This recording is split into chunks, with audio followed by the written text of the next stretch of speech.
Yes, Kudala. Today I am going to explain you about fraction 2. In this session, I supposed to teach you about how to convert mixed fraction into improper and improper fraction into mixed. First, we have to learn what is called as an improper fraction. Improper means not proper. Not proper means if its numerator is bigger than the denominator. If its numerator is bigger than the denominator. Look at this. Numerator is 12, denominator is 5. If the numerator is bigger than the denominator, we call this as what? Improper fraction. We can write this improper fraction as a mixed fraction like this. How many 5s in 12? How many 5s in 12? Look at this. How many 5s in 12? 2 5s in 12 and 2 remaining. You can write 2 5s in 12 and 2 remaining. So 2 2 fifth. 2 2 fifth is the mixed fraction. So this we called as what? Improper fraction. Improper fraction. This we called as what? Mixed fraction. Improper fraction and mixed fraction. Right? Now look at this. You have to learn how to convert mixed fraction into improper. How can you convert this mixed fraction into improper? Look at this. How can you convert this mixed fraction into improper? Look at this. Here you have to multiply 5 times 4. Multiply 5 by 4. Then add it with 2. So you have to multiply 5 and 4. Add the answer with 2. 5 into 4, 20. 20 and 2 what? 22. Over denominator is still 5. 5 into 4, 2, 20. 20 with 2, 22. 22 over 5. Let's see about another example. Look at this. 8 times 5. 8 times 5. You have to multiply 8 times 5. 40. 40 with 3. 43. So 43 over 8. 8 times 5. 40. 40 with 3. 43 over 8. Shall we check another example? Look at this. 9 times 2, 18. 9 times 2, 18 with 4, 22. So you can write 22 over 9. 22 over 9. So this is the way that we have to convert mixed fractions into improper fractions. Now we have to check how to convert improper fractions into mixed fractions. Let's see about this. This is improper. You have to check how many 5s in 8. You can see 1. There is 1 5 in 8. You can see there is 1 5 in 8. Only 1 5 in 8. So 1 3 over 5. 1 5 in 8 and 3 remaining. 1 3 over 5. Clear? Let's see another example. Look at this. This is little bit confusing because the numerator is really bigger. The numerator is bigger than the denominator. Here, if it is difficult for you to think how many 5s in 114, if it is difficult for you to think how many 5s in 114, you can divide 140 by 5. And you can see there are 2 5s in 11, 10 and 1 remaining. Then bring this 1 down, 4 down.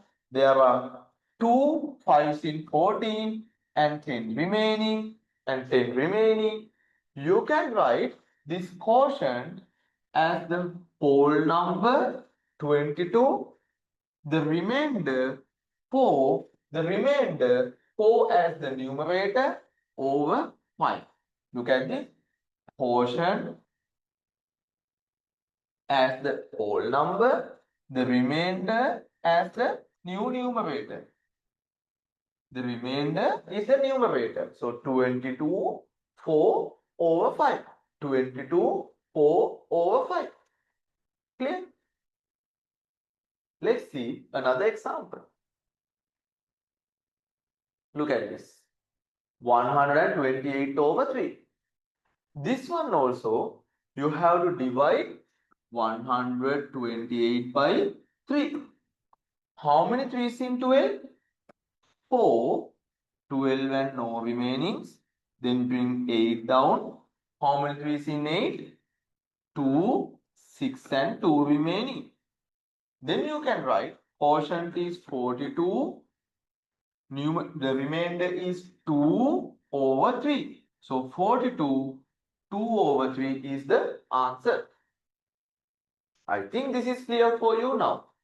After this, you should need to know, you have to understand how to do the addition and subtraction of mixed fractions. How to do the addition and subtraction of mixed fraction. I had to give you an advice. When you are going to do addition and subtraction of mixed fractions, you have to convert the fraction into mixed fraction into improper fraction. You have to convert the mixed fraction into improper fraction. Look at this. Because it's easier. Subtraction also same. You have to convert the mixed fraction into improper. You have to convert the mixed fraction into improper. Look at this. If I convert this mixed fraction into improper, 4 times 1 4 with 1 5. 5 over 4. I turn this mixed fraction into improper. Then I can add these two fractions by taking the common denominator. You can see the common denominator I can select is 8. So I have to multiply this by 2 to make that into 8. And I have to multiply this 5 also by 2. Then you can have 10 plus 3 over 8. 10 plus 3 over 8. That means 13 over 8 is the answer.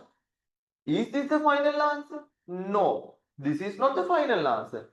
You cannot keep improper fractions as your simplest answer. You cannot keep improper fractions as your final answer. If your answer is improper, you have to convert that into mixed. So 13 over 8, you have to turn that into mixed fraction. How many 8's in 13? 1.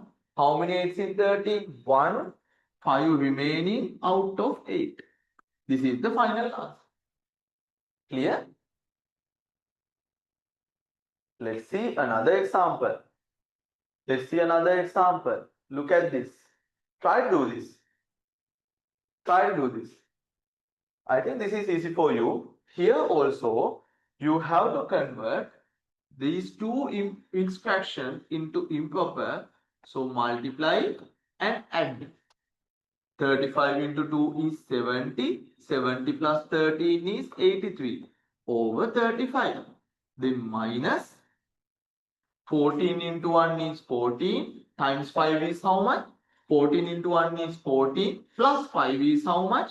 19 over 14. Now what is the common denominator for these two? What is the common denominator for 35 and 14? Just think. What is the common denominator for 35 and 14? The common denominator is 70. There is another method to obtain the common denominator which we called as LCM. I'll teach that part later. But up to here you should need to know 70 is a common denominator for 35 and 14 both. If you need to convert 35 into 70, you have to multiply that by 2. This also need to multiply by 2. So 166. If you multiply this by 2, 166. To convert 14 into 70, you have to multiply this by 5. You have to multiply this also by 5. So it gives you 95. Now you can do the subtraction. 166 minus 95 is how much? 166 minus 95 is how much? 1. 16 minus 9, 7. Right? 71. 71 is the answer. 71 over 70 is the answer. This is also improper. So convert that into mixed fraction. 170 in 71 and 1 remaining. This is the final answer. I think you can use this method to do addition and subtraction. So I completely covered addition and subtraction. That means I completely covered addition and subtraction, turning improper into mixed fraction into improper fraction from these video sessions. So let's see you from another video. Thank you.